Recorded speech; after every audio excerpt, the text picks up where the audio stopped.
Iran is speeding up uranium enrichment. That we do know. Defense Priorities Policy Director Ben Friedman on what that could mean to the White House's strategy. Ben, what do you think? Well, I think what Iran is doing by saying tomorrow they're going to violate the limit in the Iran deal on the amount of low-enriched uranium that they can possess, and then a little later, July 7th, saying they're going to enrich past the amount allowed in the deal. What they're doing is basically trying to sell us back what they already thought they sold us in the Iran deal, which is they give up their program, we relax sanctions. And we sort of canceled the check on them. So I think they're really just trying to bargain and are kind of desperate to get the economic benefits they thought they were going to get before we pulled out of the deal and reimposed sanctions. You know, there might be a strategy to being crazy here, but in the face of having half our naval fleet, it seems, in the neighborhood, and you know, the fact that they got the whole world staring them down and pretty much against them increasingly, and they got an unpredictable president of the United States who might have them on a short leash now that he gave them the benefit of the doubt, and they keep slapping it back in the face. What makes them respond the way they respond? Now, obviously, they got tens of billions of dollars signing off on that nuclear deal. Maybe they're still using that. Maybe someone is providing some backdoor cash or support.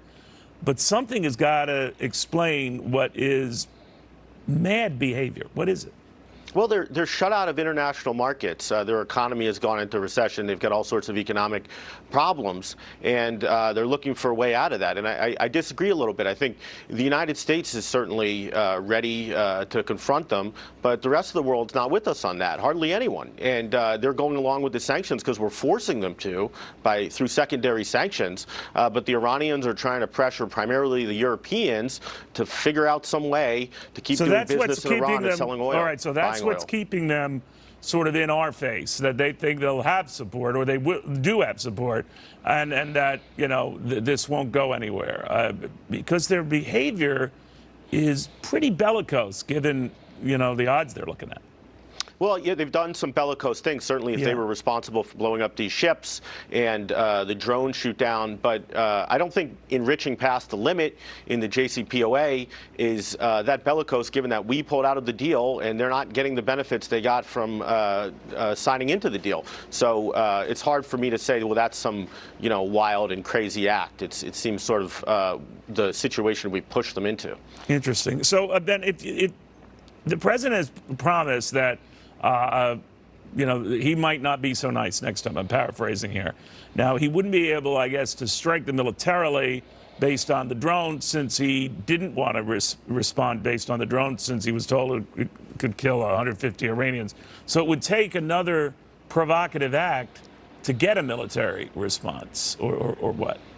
Yeah, I mean, I'm concerned that this movement by Iran to violate the limits in the deal will provide a pretext for the administration, the hawks in the administration, John Bolton whispering in President Trump's ear, people who want to bomb, to say, go ahead and do it. This is them restarting their program.